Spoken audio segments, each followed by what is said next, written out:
The phone's ringing. Pick it up. What do I say? Pizzaiola. Pizzaiola. They want to put in an order. What would you like? What can I get for you? A pie? What kind of fucking pie? What fucking pie do you want? Oh. Pizzeria, can I help you? There we go. I think this accidentally is an awesome little setup. So yeah, I'm going to treat this. And our background's good. And whoever walks through. Life That's goes fine. on. Hey, yeah. listen. I don't care. I think in That's some real ways. life. No, but you talk about podcasting and television and all Right. this stuff.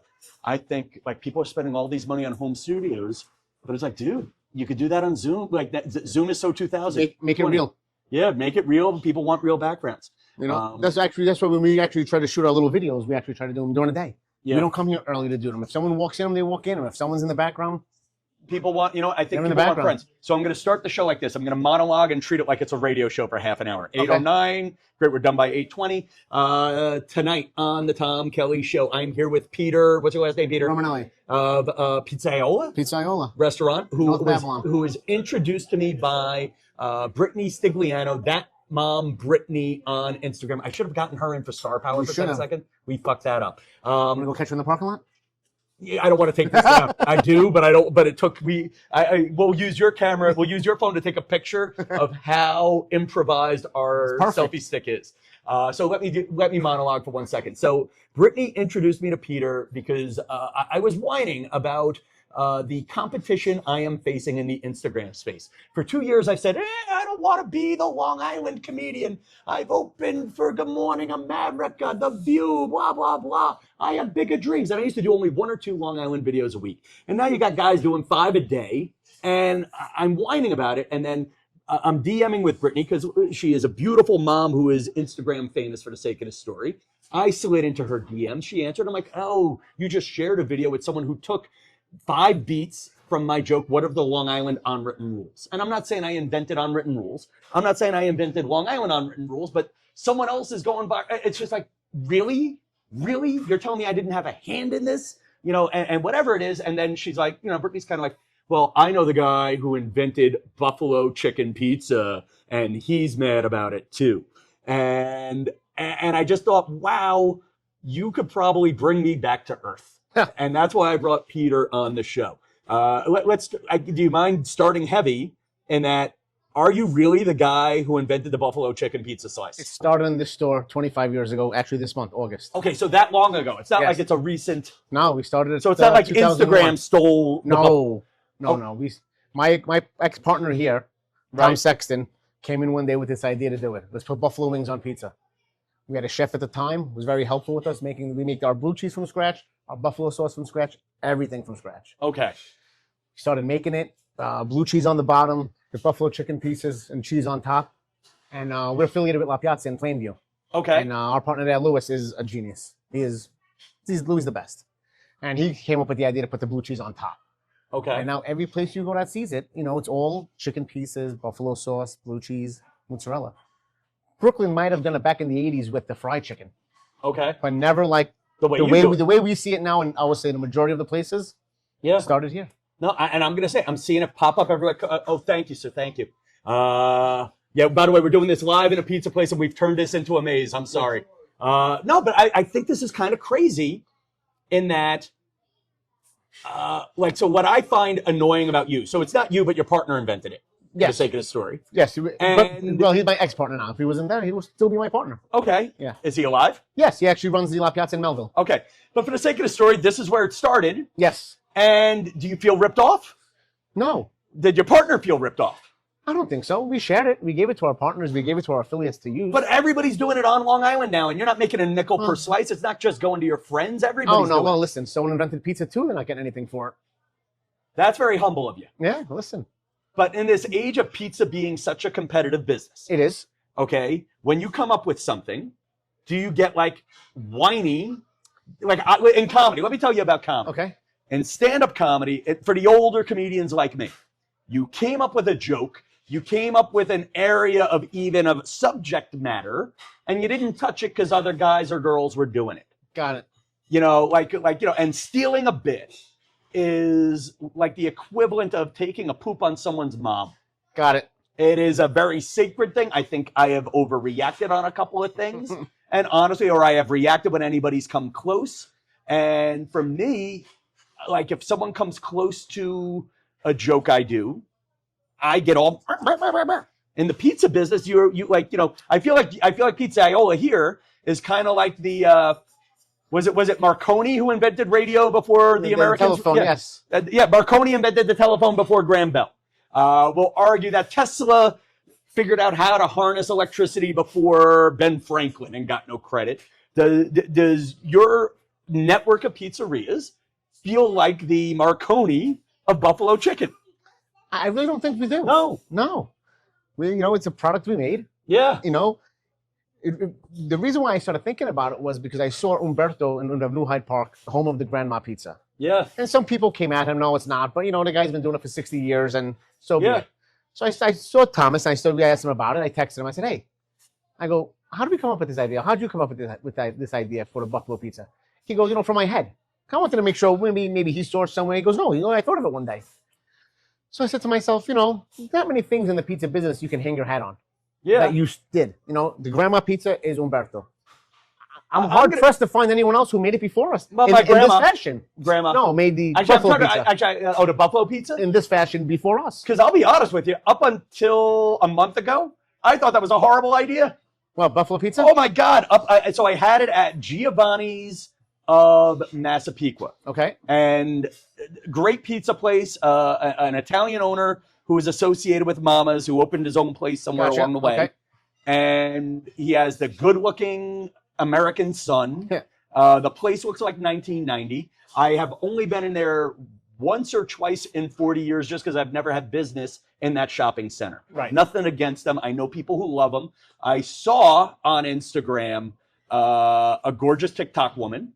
Or I saw on TikTok. I saw on Instagram a gorgeous TikTok woman. I'm too old to be doing this. But I saw on Instagram a gorgeous influencer, as they call them. And she was like, this is the best buffalo chicken pizza. And to their credit. Did she tap it with her nails and say this is the best ever? She did something with her fingers. I don't know if there were nails involved. They kind of owned that, yeah. No, and she did a great job with the video. And God bless, that buffalo chicken slice was a meal. Yes. Yeah.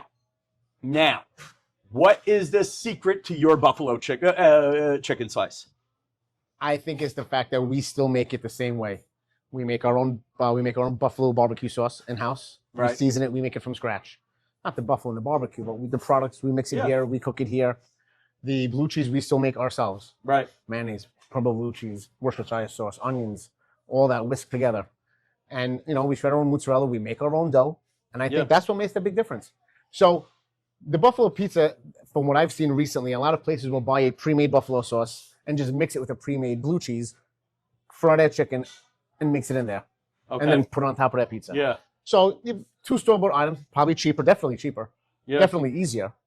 But I feel like once you stop making things from scratch, it changes. Okay. So we still make it the same recipe. All right. Now let's have fun, Peter. We got a few minutes here. You own a pizza place. I do. On Long Island. I do. In the year 2026. It is. Is there an obligation to make TikTok and Instagram videos at this point? You know, because you have a couple of viral ones. You're late. You are the last guy to the game. Not, I mean, pretty much. And I've been in the game probably longer than everybody else. Yeah, I mean, you've been here 26 years. 26 years. How old? You look young, though. 47. Okay, so you're young. And you've been in the game for a long time. And listen, let's own it right now. You have Phil, Anthony Lario of Phil's. I'll argue is the first pizza guy. He's a pioneer. He's a pioneer, and he's very chill about other copycats, as I like to call them. Yes. And I'm gonna say I'm not calling you a copycat, but you are late to the party. Oh, I'm the last one. Do you have to be at the party? I was never invited. I just kind of started. I just started just making videos off of other trends. Yeah. You know, I have a 14-year-old daughter. I have a 17-year-old daughter. They're on TikTok all the time. Right. I have a son who's 19, goes away to school. He was in a couple. He was in that last one. Okay, that video you have with your son, I'm going to put at the beginning of this video. Okay. Or the beginning. He was great in that. Oh my God! But you were great too. I'm an uncle. I'm never going to be a dad. Blah blah blah. You're a funkle. I'm a fun uncle. Yeah. And I'll tell you though, when I'm trying to teach the kids things, that felt like that moment. Like you're trying to make them be a man and be a part of it. And then you're like, ooh, like like that moment at the end where you're like, okay, do this. Okay, do this. And he repeated you word for word, used the F-bomb, and you pulled the phone from him. That's how I feel when I teach kids things. Yeah. I'm not good at it. They're like sponges, but sometimes that sponge gets a little... So let's start with this easy topic, though. Does a local pizza place on Long Island have to have a side career in comedy? It's not going to hurt you. Yeah? I disagree. There's downtime. I think the wrong joke could kill you. Trust me, as a guy who's been canceled a few times. Yeah, I get, well, I guess we can't and, walk on that line maybe. And let me be business. A real, like, so it's funny. I used to work at The View. I used to work with Joy Behar, and she used to have this line when politicians would get into trouble. Her line would be, save the comedy for comedians. And I'll argue right now, my rebuttal when I do a joke that's edgy is, you can't cancel a man who has nothing to be canceled from. And in your case, though, this is $1 million business. It's a family business. You accidentally make a joke about, I'm trying to find something that's innocuous. People, if you make a joke about that is taken the wrong way about people who can't tolerate Parmesan cheese. Right. Is that really a subject that's going to get canceled? Parmesan cheese? It's funny. You say that for a second. And then all of a sudden, next thing you know. You say that, but I think that starts a ball rolling. Listen, anything's possible. Listen, as a guy who has had to fight his way out of stand-up shows before, as a guy who has been stopped for saying, I don't like your opinion on this, I have nothing to lose. I'm a washed-up comedian for the sake of this story. I don't know about that, but... I might be, or whatever. In my mind, I'm in semi-retirement.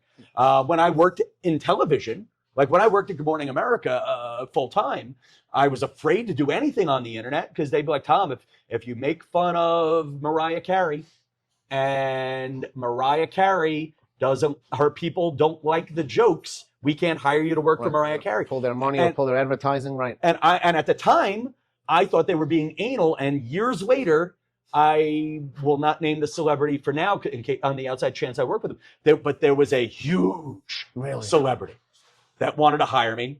And at one point the job was $50,000. They didn't want to hire me for that. Then the job was $25,000. My name got added to a list that I was not qualified to be on. And the price for the gig kept getting lower. And as the top of the list starts getting cut off, and I became like the top of the C list. Okay. And my friend who got me onto this pile of names said, Tom, that celebrity, they looked up your name and they looked up your tweets. You have a tweet from 2011 about this celebrity. And I had to do an interview.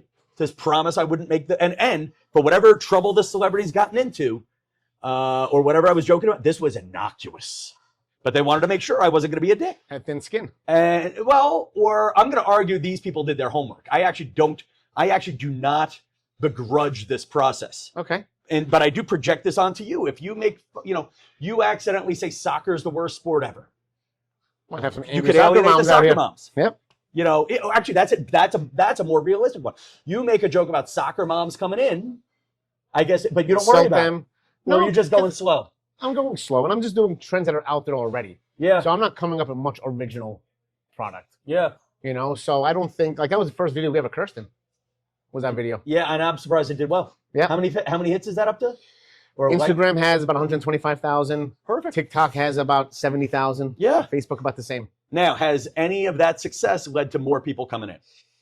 That's a tough thing to gauge for us. Our numbers go up. We don't know what it's from. People could be back from vacation, going away on vacation.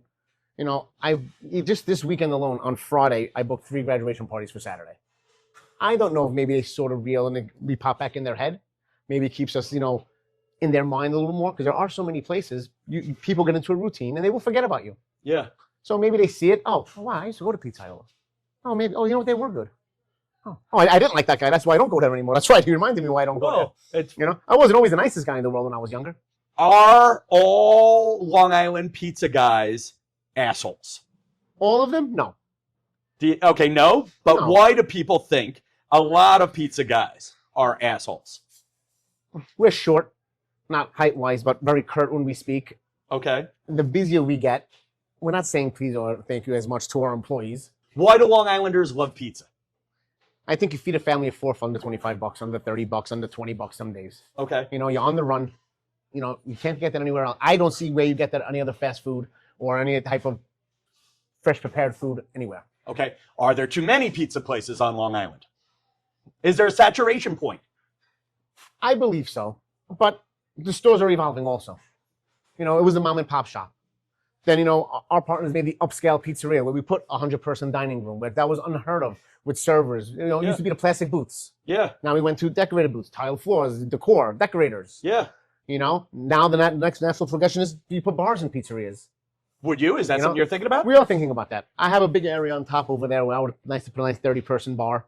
Then I have to be here more. So, you know, it's a catch-22 sometimes. Okay. You want to spend more time here? You're going to make more money, maybe. So there's a cons that are pros outweigh the cons. Okay. You know? Who is your favorite pizza influencer on Instagram or TikTok? Ooh. I mean, Anthony's Anthony. Anthony from Phil's is obviously he makes the king. you laugh. First. That first one he did with this slide, you know, listen. That Who's your second favorite? I like Rob Cerrone because of his honesty. I think he keeps it raw, and I think he keeps it pretty. Yes, he can be a little eccentric at times. Very eccentric. Because he tries to create maybe like some buzz, but his knowledge is there. I'll tell you what I like about him is I feel like I'm opening a restaurant myself. Yes, he teaches you a lot. Yeah. He does. I like Dario the third. It's funny. I like his competition too. Yep. Okay. And I like Frankie Paisan. Who's he? He's not on Long Island though. Where's he? He's up in Albany. What's his Instagram? Frankie Paisan? Paisan's Pizza. Okay, what do you like about him? Him too. He educates. He's not always right. Yeah. But the way he goes about it with his videos, it's like he's talking to you. Okay. Not just trying to sell something. Okay. That's how I like. So I like the guys who don't try to sell. Are there pizza places on Long Island you either are envious of or like to eat at besides your own? And you can say yours the best. Yeah. No? Hands down, I'll always go to Umberto's if I'm in New Hyde Park. Okay. I think the Sicilian at the Gino's in Elmont is the best on Long Island. Okay. You know, I do love a lot of what La Piazza does as far as they're very meticulous. Okay. You know, when everything is always prim and proper when you go in there. I think those 3 places to me, Gino's, Elmont, Umberto's, and La Piazza. Without naming names and being respectful. Okay. Is there anything happening in the pizza business on Long Island that is damaging the pizza business on Long Island? No. No? I don't think so. No? Bad press is good press. It just gets people talking. You good think or bad, talking about actually, pizza. jokes aside, with all this Instagram back and forth, right? And Anthony from Phil's likes to say there is no pizza war. But because everybody wins. Yeah? Why not? If I hate my brother's store, which I even forgot to mention, geez. Huh? Yep. Wait, who's your brother's store again? Gino's Rockville Center. Gino's at Rockville Center. Oh, no, I love him. I got a story about him. Really? Yeah. My brother. Well, whoever owns Gino's of Rockville Center or Lynbrook? Lynbrook is the whole other story, yes. Lynbrook was part of the family originally, years ago. Next one. Why are there so many Ginos? So, my partner here, one of my partners here, was the original Gino's brother. There is an original Gino somewhere. Original, who's the original Gino? He has passed away. Okay. Gino Brancanelli. And where did he live? Which one was the original Gino's? So if I'm correct in this, the original Gino started on 3rd or 5th Avenue in Brooklyn. And they had another one in Brooklyn. And then I want to say Far Rockaway. And then Gino himself went to Long Beach. And I believe Long Beach is there 50 years now, maybe more. Yeah. So Gino stayed Long Beach. And then his brothers, you know, they kind of split up a little bit. Not the pizza business. One became a distributor. The ice guy. The ice guy is Gino's Long Beach. Okay, and Gino's Ices and Gino's Long Beach is the same gentleman. Okay. His brother, who I was partners with, went off into like Gino's Elmont, and he also went into Mama Teresa's in Garden City. So how are there so many places named Gino's? Gino's talk about a gracious guy. Anyone can use his name. Okay, so that's bringing it back. Gino didn't want use my name. Go ahead. Okay, so you found a way to tie this back to the original topic. Of being gracious. Yeah. Well, the original Gino, tell me the legend, because you're associated with Gino's. I mean, He just said, take my name? To my knowledge, that's how he said it. Anyone can use his name because his brother ran the distributorship that even printed the boxes. And if you remember years ago, the Gino's box used to have every Gino's on the box in a pinwheel, in a circle. Yeah. And it was just, I'm gracious. Go ahead. And nobody was paying up to Big Gino. To my knowledge, we call it the maze. not. Can you get around that? I'm sorry. Can you do it? God bless. Without moving the camera, though. That's okay. Okay. No, that's good, though. Perfect. Okay. Thank you. How do we look? All right, this is. Long legs. When we come out, we'll go this way. You know what? That's a good note to end on. When you're almost killing the customers on the way to the bathroom, that's a sign I hit 20 minutes. But to my knowledge, no one paid homage to Gino. It was just, Okay. use my name. Because we had he was Gino's Long Beach. And then my brother opened up, there was Gino's Elmont, opened up in 83. And there was Gino's, I believe it might have been called Gino's already at that time when they bought it. But Gino's brother Tony was involved in that one. And Gino's Rockville Center was on Long Beach Road, was Gino's. Then Gino's Massapequa opened. Okay. And Gino's of Massapequa bought a place that I thought had the best pizza place name ever. Okay. Massa Pizza. Massa Pizza, he did. I want to copyright that name. Still. That's actually Gino's his nephew. Owned Massa Pizza. Let's reverse that. Emilio, who owns Gino's Massapequa, is Gino's Long Beach nephew. Yes. Okay, and I'll close on this. You turned out to be so much nicer than I thought you were going to be. Why did you think I was going to be mean? Brittany only sent me 3 angry videos. To be fair, Brittany only sent me 3 angry videos. What is your secret? And listen, you're working in a business.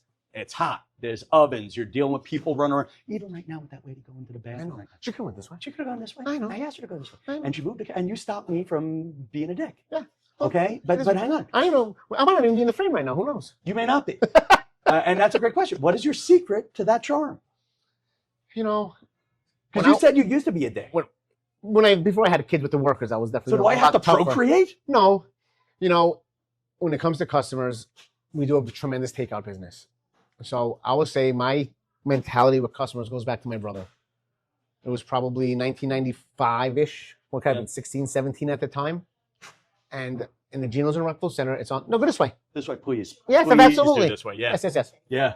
Thank you. There you go. See, you were so much more charming. Yes. You're good. You're good at this. I have my moments. The Gino's and Rockville Center, still to this day, kids bike ride in the town. And they drop their bikes and they 10, 12, 18 kids at a time go into the store. They'll buy a slice and a soda, whatnot. They're loud. So I was younger, 6, 17 years old maybe. There were kids my age coming in. And I would work the counter by myself. And these kids were annoying. Yeah. And I was start yelling at them. And my brother would be like, you can't yell at them. I go, but they're doing this. He goes, doesn't make a difference. He goes, we could ask them nicely.